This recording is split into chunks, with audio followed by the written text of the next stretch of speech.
West Denver. Sleep deprived and heavily caffeinated. All right, let's do this then. This is the Jeff and Bill Show. I don't agree with that. They don't always agree, but hey, at least they have coffee. Coffee. And each other. I love you, man. God help us. I want to bless him. We need all the help we can get. Now here's Jeff Hunt and Bill Thorpe. The Jeff and Bill Show on News Talk 710 KNUS.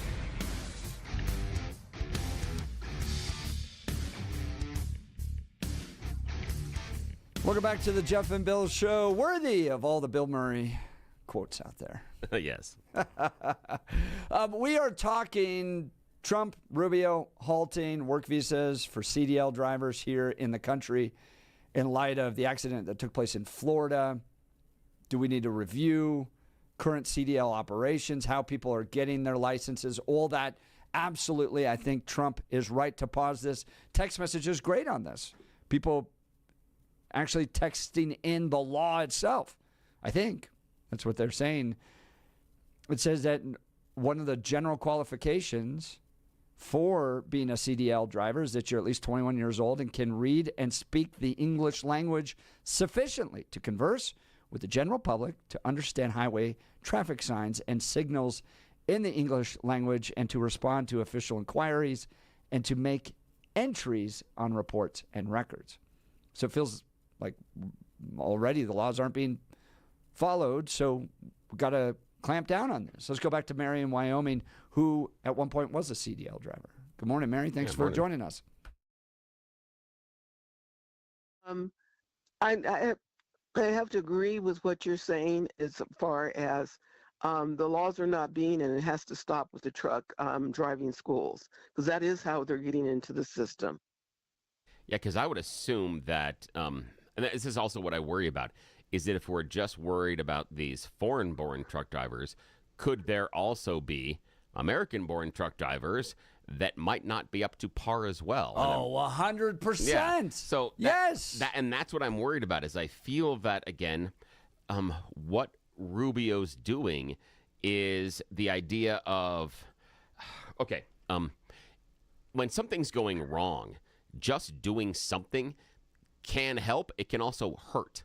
And what I'm worried about is this seems somewhat to be just an effort to do something, not to necessarily examine the problem or any possible solution. Yeah, but this Bill, is just this a is something. Just step one. This isn't the only step. They're not going to do this and go, all done. Do we know that, though? I mean, how do we know there are any other steps? Well, I imagine they should go right through all the CDLs. They didn't No, say I think, anything. you They know, didn't say your- any of the steps. They didn't say it's the Your first step. CDL to me is like, in other words, I had to go through my training with the company to be able to get my license. And then I had to go to the DMV and take the written test, and didn't have to do I had to do my driver's test too.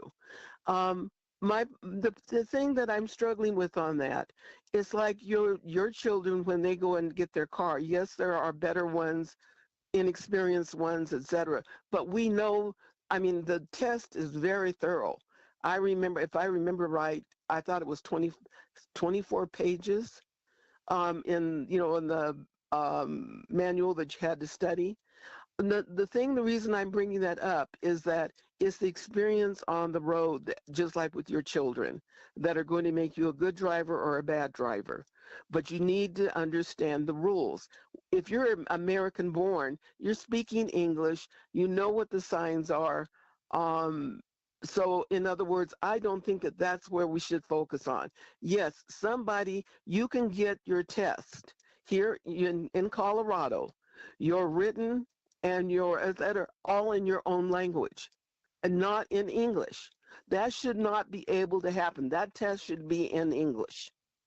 Mary, I agree entirely with you. I really appreciate your experience. Thanks so much. Yeah, thank you. Text messages right on this one as well. 5090.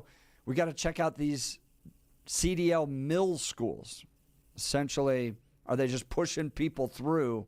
Chameleon companies, they call them. Oh, yeah, sure they are. That just push people through, not really qualified. Bill, I think we can all agree that whatever Trump and Rubio are doing, it's got to include that as well. Yeah, it's the question for those companies is, did the check clear?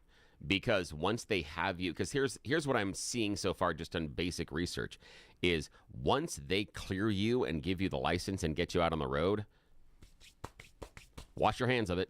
My hands are clean. There's no impact. There's no negativity there. I can't even find anything that necessarily rates whether or not a test from one company versus another is necessarily better. But does it matter? Is it just I've got my CDL and hire me? Is it not looking at where the diploma comes from, that it's coming from either Arapahoe Community College or Harvard? Is there, and again, sorry about Arapahoe Community College, but you do good stuff, but you're not the Harvard. You are the Harvard of the community colleges, though, in my mind, but at least that's for today. But still, the idea being that which one would you hire to do X, Y, or Z in your company, so where is it? But everything that I'm seeing seems to be what Merritt outlined is once they kick you out of that CDL process, they wipe their hands of it. And I heard from a truck driver off air who didn't have time to spend time with us on air, but said that even if you show up at the state, at the DMV, they will have a translator for you there. And he was worried that is the translator necessarily always giving you the accurate information and then reporting the right information back? And the idea being that, well, does the translator decide the answer's close enough? Or does the translator say, when you see the stop sign, what are you supposed to do? Yeah. And you're like, but you just told him. Yeah. Right. Now the whole system's got to be reviewed. All right. Appreciate everyone's calls and texts. We got Representative Brandy Bradley coming up next. Now it's time for News and Comment with Blake Olson. Blake Olson. Blake Olson, News and Comment.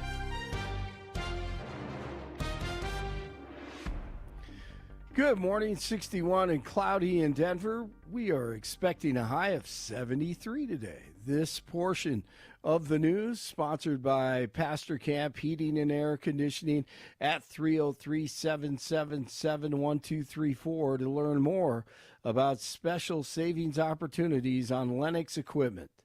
Our top story, House Democrats pushing forward a bill to protect quote, reproductive health care access for Medicaid patients during Colorado's ongoing special legislative session.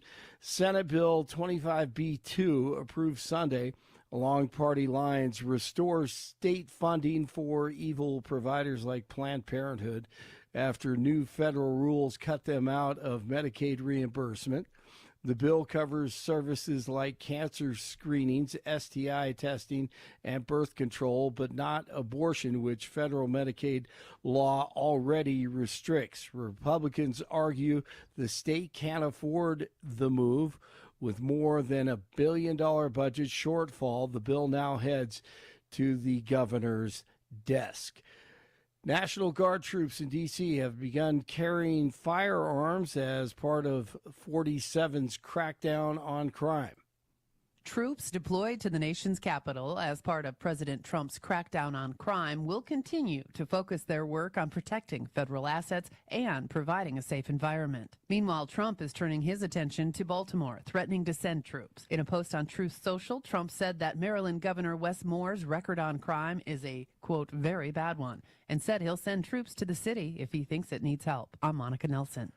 And as Jeff and Billy were talking about last hour, illegals driving semis and other commercial vehicles, CDL licenses, and innocent people dying on the highways and roads like what we saw in Florida and what we saw here in Colorado a few times. The Florida AG with another case this morning. Last night, we saw another example. We were able to arrest an individual who was in the country illegally, who was driving a commercial vehicle in Bay County. The individual, Roberto Carlos Vergara, has been arrested and is now under an ICE hold. There's no telling how many illegal aliens are in this country driving large commercial vehicles and putting American families in a safety risk every single day. And as ordered, Kilmar Garcia, the Maryland man, a Salvadoran illegal who has a long rap sheet in fighting deportation in court, reported to an ICE field office in Baltimore this morning. Brothers and sisters, my name is Kilmar Abrego Garcia, and I want you to remember this. Remember that I am free, and I was able to be reunited with my family. That's his interpreter. Oh, he's such a victim. The Maryland man, as expected, was taken into ICE custody ahead of his arrival. His lawyer said it's expected that he'll be sent to Uganda. That's a beautiful place this time of year. They claim the Trump administration offered to deport him to Costa Rica if he pleaded guilty to human smuggling charges, but if he didn't agree to the plea deal, they would deport him to the African nation. Have fun. Wildfires are spreading in California and Oregon as hot and dry weather makes things more difficult for firefighters. The Picket Fire is burning in California's Napa County. At last check, it had burned more than 6,800 acres and 11% contained. Word on the street, Gavin Newsom is waiting behind one of the burning trees, preparing to gobble up the land for his elite buddies. A crosswalk in Orlando is drawing a lot of attention. Florida Department of Transportation crews painted over the crosswalk on Sunday that had been painted rainbow colors for the 49 people killed in the 2016 Pulse nightclub shooting.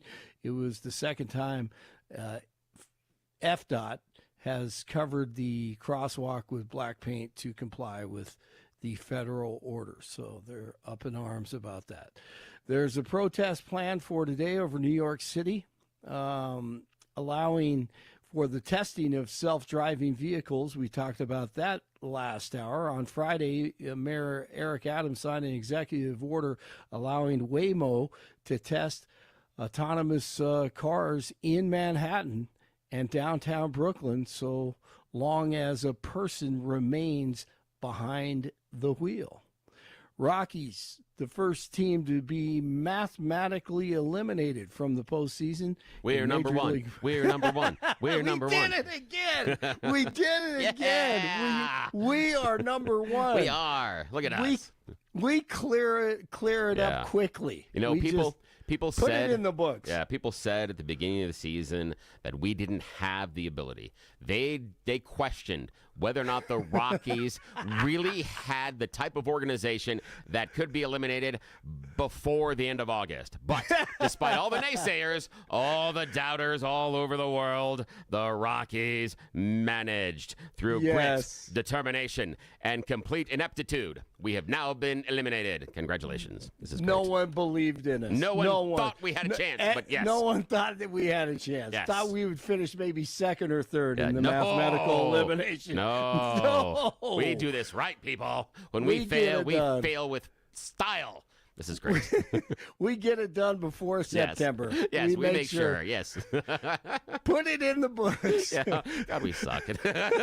We're awful. It's so funny. Yes, we do. Yeah, it is. And Shadur Sanders said, obviously, he'll make the 53-man roster with the Browns after a horrible day over the weekend. Sacked 5 times and threw for 14 yards. He didn't step up in the pocket, climb the pocket. He's going to have a problem if he tries to get out of there and try to scramble all the time. That's not going to be good. 60 in Lone Tree, 59 in Broomfield, 61 in Denver. Jeff and Billy continue. Blake Olson, News Talk 710 KNUS. Upslope conditions and subtropical moisture will be right on top of all of Colorado this week, giving us cool and occasionally wet conditions. Highs only near 70 or so today, with areas of morning low clouds and fog. Lower 70s to the middle to upper 70s at best for Tuesday through Friday, with a daily chance today through Friday for showers and thunderstorms. Weather, a service of L&L Heating and Air Conditioning. For quick, trustworthy, and dependable service, call L&L Heating and Air Conditioning at 720-851-1691. Visit them online at bestdenverhvac.com. You'll be comfortable with L&L. Meteorologist Don Day in the 710 KNUS Weather Center.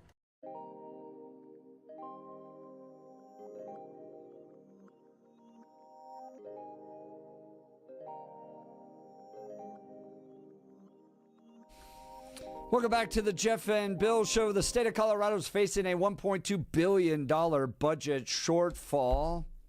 Governor Polis and House Speaker Julie McCluskey crying foul, claiming they need to dip into reserves, cut programs, close tax loopholes to balance the budget. But let's cut through the noise. The shortfall isn't Trump's fault. It's years of Democrat overspending, as Republicans have pointed out. Colorado's budget has ballooned 50% while our population has grown less than 5%. She's been down there. She's on the front line. She's joining us right now, Representative Brandy Bradley. Good morning, Representative. Thank you for joining the Jeff and Bill Show. Yeah, good morning. Good morning, guys. How are you? You got to give us an update on what's going down there. I'm watching videos of Ken DeGraff being put in timeout. Yeah. Regardless of what happened, I think we had a better weekend than you did, just in general. I mean, I think the whole state of Colorado, the Rockies had a better weekend than I had. Nice one. High five.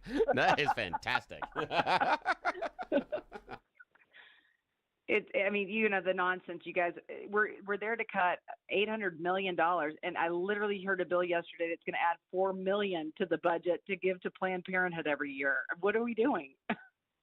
That sounds exactly like what Democrats will do. They will literally make sure that we can cover abortions at the expense of everything else. So give us a sense of what it's like on the floor. I mean, we're watching some of these news reports. What's going to come out of this? Are we going to end up with more taxes as a result of this special session? Well, small businesses are paying the consequences of Democrat overspending, and it's really sad. We're the sixth most regulated state with 200,000 regulations in the state on small businesses, and now we're going to take away the qualified business income deduction. We're going to take away the vendor fee, which gives them an administrative break for remitting their sales tax, and it's incredulous, you guys. Like, they're going to leave our state, and they should. We're going to make small businesses pay for this budget overspending. Now, tell us what Republicans have tried to do. You had the opportunity to introduce some bills. What have Republicans said the solution should be? So Scott Bottoms and I tried to pass a bill would give $400 million in the next 2 years if we cut taxpayer-funded elective procedures like abortion and gender cosmetic surgeries for men to look like women and illegal immigrant health care. That would give the state $400 million so that people could be on SNAP benefits, so that people that actually need health care, federally qualified health centers in our rural communities that are barely operating above the red line could get funding to keep those afloat. And they, within minutes, killed our bills. Another representative tried to raise the vendor fee so small businesses can keep afloat in these economic times. These are the people that are giving the economy the upward spend that we see in Colorado, and they killed every single Republican bill. This is a predetermined outcome. They didn't want the Republicans to have a seat at the table, and this is what we're seeing. And so you blame the Democrats for what comes out of this special session. That's Representative Brandy Bradley. I mean, look, we saw polls last week coming out where Coloradans are saying the government doesn't work for me. It's too expensive to live in this state. And now you have a special session, which just seems like it's going to confirm that, right? The government's not working for people, and it's just going to get more expensive. Your thoughts? Well, they're not reading the room, right? We are one of the least affordable states. We're one of the least safe states. Our roads are crumbling. Education's horrible here. And what do you get for that? You get a state that is more costly to live. I mean, I go to the grocery store. I feed a family of 7. I see it. That's why I'm fighting down there. It would be different if, it was more costly to live here and our roads were perfect and our education system was great and you felt safe in your communities, but that's not what we're getting. And the Democrats aren't reading the room. They're trying to blame the big, beautiful bill, and that doesn't even go into effect until next year. And so the blame is solely on the Democrat regime, which has grown our government 50% with a population increase of 5%. I mean, you guys can do the math. You don't have to be Ken DeGraff. No, Representative Brandy Bradley, where's the money going? I mean, we're spending, as you said, our budget's ballooned 50%. Where's the money going? Well, I mean, during COVID, we added 6,000 new employees while small businesses were tanking. Administratively, we keep adding new offices, new departments, new staff. It's unbelievable. Take the Wolf bill, right? The Wolf bill added $1.6 million just for staffing. That's a great illustration. $3 million in 1 year and $1.6 million went to staff. That and money going out the door to provide services for illegal immigrants, too. I mean, as we've heard on this show when we had Barb Kirkmeyer on, we are constitutionally required to educate every child in the state. So if you bring in 42,000 illegal immigrants, like the city of Denver did, well, money's going to go to them in education. So that's where a lot of this money is going. Now, Representative Brandy Bradley, you're a staunch defender of Tabor. How do you respond to Democrats like Senate President James Coleman, who blamed Trump's tax cuts? Oh, my goodness. Blame Trump's tax cuts for this crisis and want to weaken Tabor's protection. Are Democrats going to be able to weaken Tabor through this special session? Well, I think that they're already usurping the people by saying that all of these bills are de minimis in impact, and so that they can go, they don't have to, it doesn't affect Tabor. I think that the lawyers, listen, we're running small businesses out of Colorado, but the lawyers are ready. I think they're ready to jump on this special session and rule some of these bills unconstitutional. I think that these bills go against Tabor. I think Tabor limits what they can do as far as these tax changes, and I think that they're going to be ruled unconstitutional, and I can't wait for that. Yeah, unfortunately, it takes years of fighting that in the courts to finally come through. And as we're going to see, things are just going to get more and more expensive in the state of Colorado. Representative Brandy Bradley talking to us about this special session now to try to face a $1.2 billion budget shortfall at the state capitol. What are you hearing from your constituents?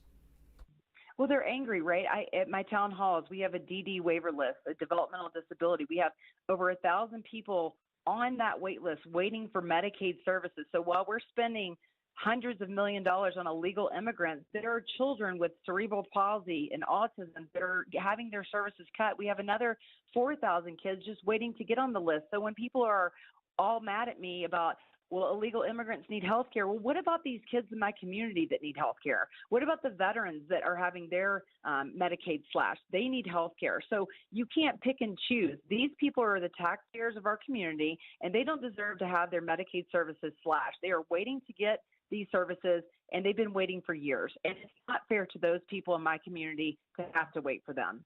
Now, in the last election, Republicans gained ground in the House. How do you plan to leverage this special session, push back against the Democrat-led tax hikes, and ensure that the special session, you know, if it does come down to a Democrat tax increase, how do you leverage that in the next election to get more Republicans in there?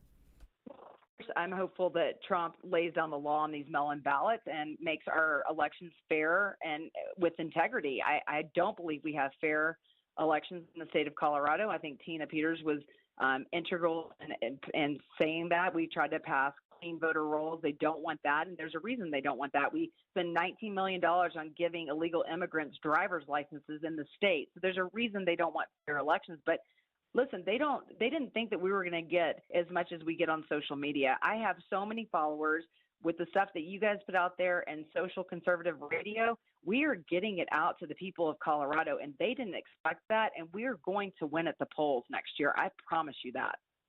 That's Representative Brandy Bradley giving us an update down on the special session. Now, how many more days? When's this thing going to wrap up? What's the future look like here? Oh, Jeff, that's funny, isn't it? Supposedly tomorrow. We shall see. I mean, it's only $50,000 a day to spend taxpayer money, you know? To fix a budget deficit that, by the way, a reminder to everybody, the governor could have just done this himself. He could have just said 2% cut across all the... add up Go ahead. the Democrat bills, it's only $220 million they're fixing with these bills, and we're supposed to fix $1 billion. So that means, guess what? Your governor's going to dip into the reserves. So they didn't come here to actually fix the budget with a $200 million bill cut. They came here to play around with taxpayer money for the governor to dip into reserves.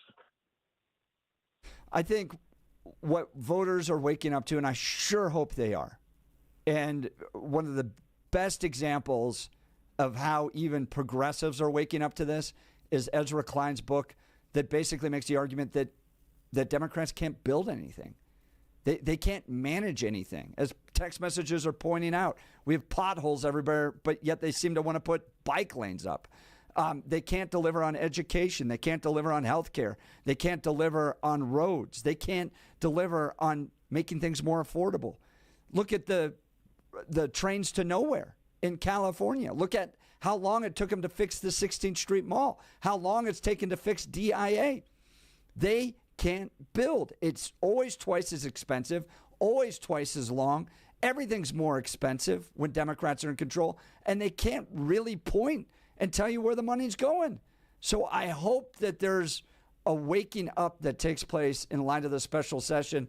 Representative Bradley, among other Republicans down at the state capitol, fighting to the point where Democrats have to turn off the mic and escort them out, put them in timeout because they're fighting so much down there. We appreciate the work you're doing. You can follow Representative Brandy Bradley on X at Bradley for CO, Bradley for CO. She's a lot of fun to follow there. Representative, we know you have a very busy day ahead of you. Thank you for taking time to join the Jeff and Bill Show.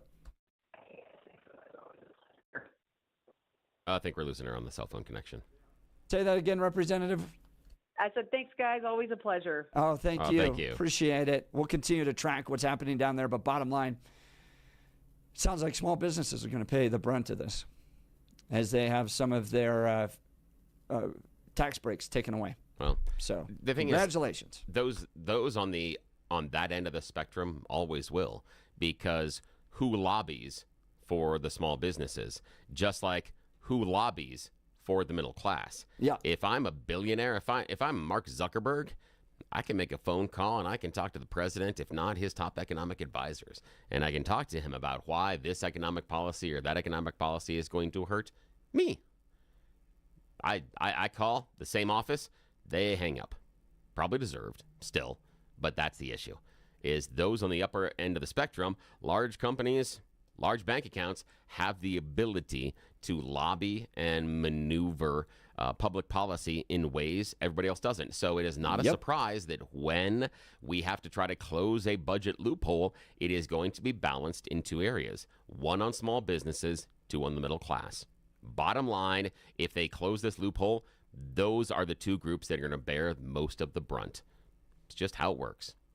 Bill, you're not wrong it's about a Monday. that. This is great. It's Monday. Text message is 3674.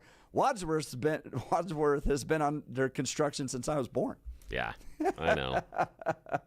Seems inevitable. Yes. Look, let's talk our friend Dan Kaplis with Dan Kaplis Law. Dan suggests you should choose a lawyer who shares your values, because who you choose to represent you in an injury case says a lot about you to everybody involved in the case. Dan Kaplis, the son of a police officer and a former seminarian who's spent 40 years of his life helping people who are hurt in serious motor vehicle crashes. Dan is believed to be the only lawyer in Colorado history to win 5 straight multi-million-dollar verdicts in Colorado crash cases. Dan is also believed to have won the largest truck crash verdict in Colorado state history. Dan Kaplis Law is the official law firm partner of the Denver Nuggets and the Colorado Avalanche. Dan Kaplis Law is a serious firm for serious cases. Dan accepts righteous injury cases on a percentage fee basis so that he can represent good people from all walks of life without regard to ability to pay. So if you need Dan's help, give him a call. Here's the phone number, 303-770-5551. 303-770-5551, or hit DanKaplisLaw.com. That's Dan, C-A-P-L-I-S Law.com. All right, we'll continue with your phone calls and texts. What do you think about this special session? I mean, do you think that they're making the right decisions? Are they going to be able to fix anything? That it is? That's what I want to know. Right. Is it Trump's tax cuts that are really wrecking Colorado's budget? Or are his tax cuts a win for the Colorado economy and it's a spending issue? You Democrats, you never saw a project you didn't love to spend other people's money doing. Give us a call, 303-696-1971. Text us at 720-819-5115. You're listening to The Jeff and Bill Show. This is Denver's Talk Leader, News Talk 710 KNUS.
Welcome back to the Jeff and Bill Show. We just had a great conversation with Representative Brandy Bradley. The state of Colorado is facing a $1.2 billion budget shortfall.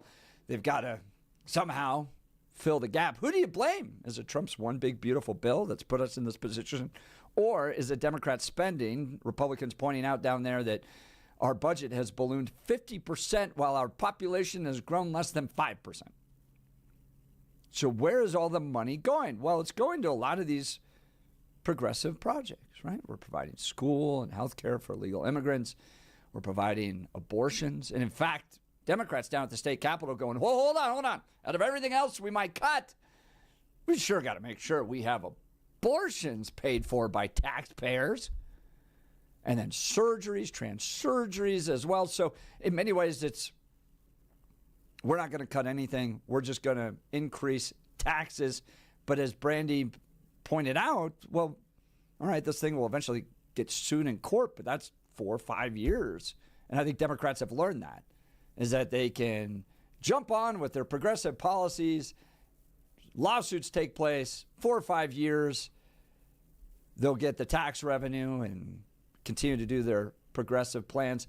But look, everything in Colorado is getting more expensive. Polls show that people are frustrated with it. So Democrats coming out of this special session looking good, like they fixed a problem, Bill?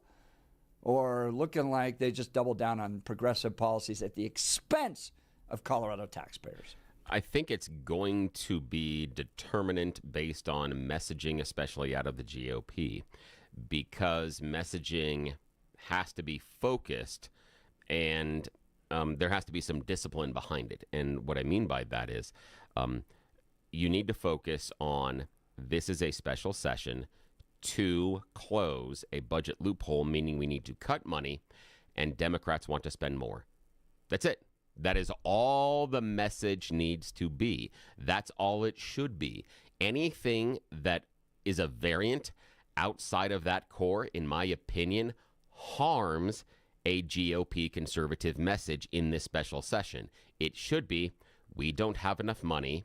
Instead of trying to balance and close the loophole, they want to spend more money. I mean, it's that easy, and that's also easily digestible by the average voter. If the GOP wants to make hay off of this, that's how it goes. Anything else is just going to muddy the waters. And the Democrats are going to try to muddy the waters because what the Democrats are going to do is say these cuts are going to harm programs that we care about. Not that are always necessary, but the Democrats, in my mind, are going to lean on the care and the emotional side of it. And they're going to say, we care about this and think about all the harm that'll be done if we don't fund these programs. So we are going to change this money allocation, or we are going to make sure that when these programs are cut, the cut is not going to be as steep. They're going to avoid the extra allocation of money. And that has to be something that's pointed out. Anything else that is done around this, I think, will harm either party's position. You force the Democrats into defending why they're trying to increase money while we are at a budget deficit, they're going to be put in a hard place. But if the GOP shows that they're concerned about anything other than closing the budget loophole, then they're going to be put in a hard place because they're going to look at, it's going to come across as, wait, you're mad about the budget hole, but you're more concerned about these other things. Stop getting mad at me about what they want to spend the money on. Talk to me about the fact that they're spending more money. You're not going to necessarily win some of the persuasion argument about Democrats want to spend more money on abortion. As soon as you tag in the abortion thing, you're going to lose some people emotionally. But as soon as you just Democrats want to spend more money on programs, we need to solve this budget deficit. That's it. That's the message. And I'm worried that too much of the politics is going to be lost in the core message on both sides. And at the bottom line, you, myself, and our voters are going to end up paying more in one way or another. Yeah. I mean, at a certain point, you would hope that it would connect with voters, but I don't have much hope because you look at California, Washington, Oregon, New York. Yeah. They continue to balloon the programs that they do their spending on. Everything gets more expensive. Everything is overregulated, and voters just continue to go, you know who we should have? Democrats. And then they just complain in polls. Yeah. And you're just like, oh, okay. And I think part of it, though, and this is just kind of a larger argument, is that, and this isn't on a state issue, but in a national level right now, we were sold the idea of the economy being so bad that nobody can afford anything, yet we're still seeing prices go up. And that is a hard thing. And what I say is because when you say, Jeff, about when Democrats in charge, everything gets more expensive. Well, if you want to hang your hat on that, then when Republicans are in charge, things better get less expensive. And unfortunately, in the near term, and because we don't have long memories as voters inside of America, in the near term, that hasn't proven to be true. I'm not saying Democrats make things less expensive, but what we're seeing is that Republican policies have not so far made things less expensive. So that's a hard sell. It's going to be difficult to get those persuadable voters to buy into that. It's a difficult thing to sell them. That's why I think it's a stronger sell. We have a budget deficit. We're spending too much. You know how that works in your family. They don't want to close it. They don't want to do the hard choices in order to make sure that our credit card balance isn't out of whack, just like our listeners have had to do in their lives. That, I think, is a stronger message to persuade voters, that one group is economically insolvent. But all right, we're coming out of a special session. They're expecting to wrap this up in the next day or two. It's running 35 to 50 grand a day in a special session that didn't need to be had in order to address a budget deficit that Jared Polis could have just done himself. He could have just done a 2% cut across all of his departments, and woohoo! Oh, look, things are done. He could have even targeted it. Yeah, He could have gone into 5% here, 1% here. Yeah, he didn't have to say 2%. He could have picked his favorites. He could have picked his favorite programs and left them fine. And he could have gone after, and this is the weird part, he could have gone after other programs that maybe he doesn't like politically, that maybe he doesn't agree with, and he could have cut their budget. He could have used this to gain things. There could be policies that he disagrees with. Maybe there's something the Democrats have passed that he disagrees with. This would have given him power to exert some control over that. But in the one time, he doesn't take it. The thing for me is, it shows a lack of leadership. And the idea being that if you want to get to that next level, if you want to be El Presidente, then you need to be in an area where, this is the thing, like him or not like him, President Trump says, we're going to cut this, we're cutting out the Department of Education, we're doing this Doge thing, we're doing this, and we're cutting this, we're cutting this. Whether or not he has the power or the ability is necessarily irrelevant. What he is doing is leadership. Now, you can agree, sometimes the leader can lead you off the edge of a cliff. Sometimes they lead you to glory, sometimes to defeat. Ask Custer's men. Not so great there. But that doesn't mean that the leadership necessarily, is ignored. So what I'm seeing in Polis is just a sheer lack of leadership. And that, I think, is going to hurt his abilities to get to the next level. This is an opportunity for leadership. I don't see it here. Yep. Text messages coming in on this one, 2983. Jeff, weren't you just cheerleading more regulations this morning? And like I said then during the, I think, 7 o'clock hour when we talked about the funeral homes, that I am not a libertarian. I'm not for no government whatsoever. No, you're not. But I'm for some areas, yeah. Like, for instance, making sure that commercial truck drivers know the English language. Good one. Nicely done. That's one regulation I'm okay with. Also, putting a body in a back room for 15 years. Yeah, that shouldn't be allowed either. Maybe closet storage for dead people is something that we need to have rules and regulations about. Right. Yes. Good job. Good job. No, there are some regulations I'm okay with. Nicely done. All right, let's talk Gyrie's. Love this store. I didn't even know stores like Gyrie's existed. When it came to home improvements, I oftentimes thought I was on my own. I could never afford one of those like extreme makeover home edition changes to my house. So I was over in the big box stores, wandering around, looking at different paints, having no idea what a sheen was on a particular paint or anything like that. So I was stuck, oftentimes on my own, to figure it out. And then my wife and I went to Gyrie's in Parker, and it was fantastic. We sat down with a professional designer, and they showed us everything, all these different opportunities. Hunter Douglas custom blinds and shades and shutters, paint, home decor, all of it. My wife got to ask tons of different questions. And then, best of all, they came out to our house and brought their samples so we could see what the colors look like in the lighting in our house so we could everything be perfect, from the color of the paint to the exact measurements of our blinds. We have really enjoyed working with Crystal over at Gyrie's and Parker. So they will come out, offer an in-home personalized consultation. You can get the same expert advice we got in our home. Do yourself a favor. Get started today. Visit Gyrie's to schedule your in-home consultation. That's GUIRYS.com. GUIRYS.com. See the great people at Gyrie's. You'll be sure to thank me. All right, we'll take your phone calls and texts. You're listening to The Jeff and Bill Show. This is Denver's talk leader, News Talk 710, KNUS. Wake up, Denver. There's no better place to start your morning than IHOP, where the pancakes are fluffy, the coffee is hot, and the smiles are endless.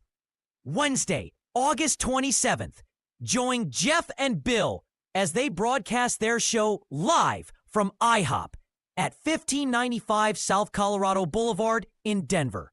You're officially invited to be part of the excitement. Come grab your favorite breakfast and watch the Jeff and Bill Show in action from 6 to 10 a.m. Don't forget to try the special Jeff and Bill breakfast. Pancakes, any style eggs, and crispy bacon, all for just $7.10.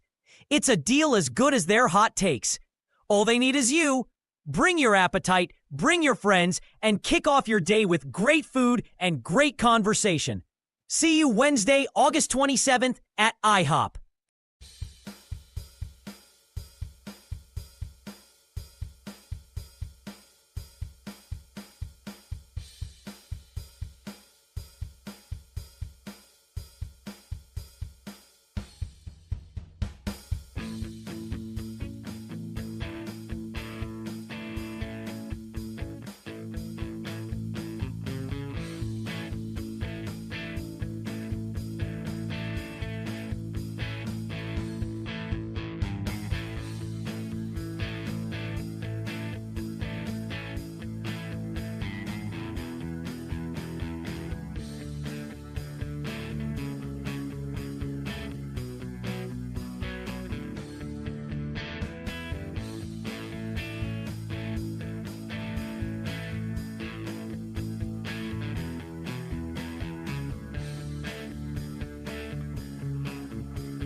Welcome back to the Jeff and Bill Show. Text messages hot on Colorado's special session. How people feel about it. Not great. Not great. They're come away from this not going, wow, I'm so glad the Democrats solved that problem for us. They really got in there and rolled up their sleeves and made life better for all of us. Not really. But Billy and I are going to try to make your life a little better this Wednesday. We're hosting a live broadcast at the IHOP off of I-25 in Colorado Boulevard, where you can come hang out, see the whole show production. We'll have people in, guests. We'll talk to some of the people that join us there as well. So you can be on air, and most importantly, enjoy delicious breakfast for only $7.10, right, Bill? Yeah, this is going to be cool. Come hang with us at the IHOP right there at I-25 and Colorado Boulevard, just a little bit north of that intersection. Swing on out with us. We're there from 6 to 10. You can spend 5 minutes or 4 hours with us. Doesn't matter. Get a fresh, hot cup of coffee or come and have breakfast with us. Yeah, Mike Boyle has helped hook us up with the IHOP special. $7.10 gets you their big, giant breakfast. Eggs any way you want. Your choice of meats, the sausage or the bacon, and then the pancakes. $7.10. You're getting that. I mean, this is just huge. Normally, it doesn't even fit on one plate. So this is what you got to do. Come on down. Join us. $7.10. It's the best breakfast deal you've got available to you that morning. Plus, cooked to order, made hot and fresh, better than anything. You're going to fly through those fast food aisles or going through those coffee stores or anything like that. Plus, coffee's absolutely delicious. And we're entertaining. We're a lot of fun to be around. We'll sit there and we'll have fun with you, and we can chat off air and goof around. So, yeah, we're going to be at the IHOP, I-25 Colorado Boulevard location this Wednesday. Come on out, and would love to see those Kyle's Caring t-shirts as well. Saw one last time. Let's see if we can get more. Yeah. Kyle's going through a tough time. It is. You need some emotional support. Could you, I mean, just the strategy on it, I find shocking. Yeah, and what? Like what? Well, if you're not following the news on this one, Kyle Clark is not happy that Channel 9 may be sold along with a dozen other stations to another company. So the parent company that owns Channel 9 is selling, I think, roughly 40 or 50 stations to another company, and the FCC has to approve it.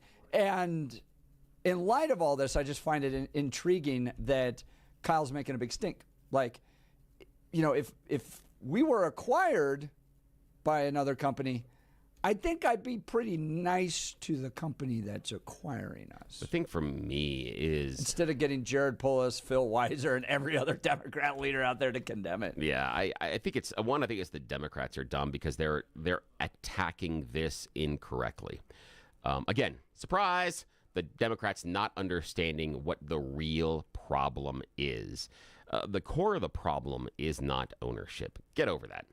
Stop being so self-righteous about yourselves and the ownership and everything else, okay? You've been owned by several giant, big corporate conglomerations. You've dealt with this before, and each one of them is going to have different ideas and different purposes. Now, you may not like necessarily the editorial direction, and this one may take more editorial control than you've seen in the past, but where you are missing the argument, is share a voice. Yeah, that's the I argument. I just would love to see Kyle Clark have to deal with more editorial. The thing for me is, this is the idea is that if you're celebrating this and going, haha, this is great, this is wonderful, the Channel 9 may actually be torn apart and they can't be as liberal anymore. This is what I'm asking. What about share a voice? Is this a better media town now that we have one newspaper, or was it better when we had two? Is this a better radio town when we had multiple radio station owners, or now where we basically have three big ones and a couple of smaller ones, and we are in that smaller category? Is the marketplace better? Is the share of voice better? I am agnostic based on the direction of politics a voice necessarily has in media. What I'm asking for is a divergence of many voices. I think that benefits a community and benefits a market. Yeah, but that's social media now. That's social media. Part of all this is broadcast television is dying. Nobody watches broadcast television. I disagree with the idea of that social media solves the problem of share of voice in a marketplace. Social media just allows everybody to have a voice. When I'm talking about share of voice, I'm talking about major media outlets. So the idea being this, that, okay, here would be the idea. Let's say that one company came in that was just like Channel 9 and owned all the TV stations. Would you then say that Kyle Clark is absolutely correct in critiquing you if you said, oh my God, it's going to be all liberal news media right now? And he goes, you have social media. Have fun. Do they exist in the same world? Do they do the same thing? I think they're different. I think that they are different entities. So when I talk about share of voice, especially with things that are constrained like broadcast licenses, I think share of voice matters. And so that's it. I don't. I think the whole industry's wrapping up. You and I live in this reality every single day. The broadcast radio, for instance, is changing dramatically, and we have to put just as much time into promoting social media conversations and YouTube and Instagram and all that other stuff as we do our radio show, because the whole dynamic's changing.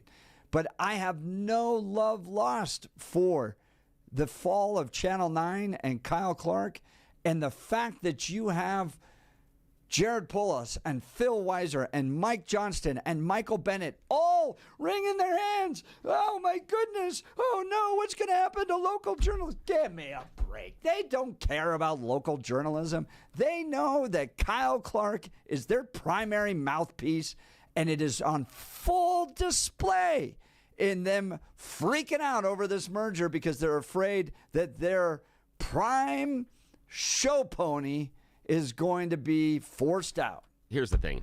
I believe at the core, even though conservatives celebrate the potential demise of Channel 9, conservatives do care about share of voice and have for years. Because I'm just saying it's all changing. No, I get it. No, but I'm saying that you care, that it's an issue for you, because how many times have I heard over decades a complaint about the liberal mainstream media? Yeah. Yes. No, 100%. You're right in that. That is a decade-long complaint of share of voice. The reality is we don't need to have equal share broadcast so long as you have other avenues like social media. I'm not looking for equal. I'm looking for divergent. And when you only have one voice out there, that's an issue for me. I'm not talking about equal. I'm talking about different. That's important to me. Billy's always been different. All right. Oh, hell we'll yeah. continue. You're listening to The Jeff and Bill Show. This is 710 KNUS.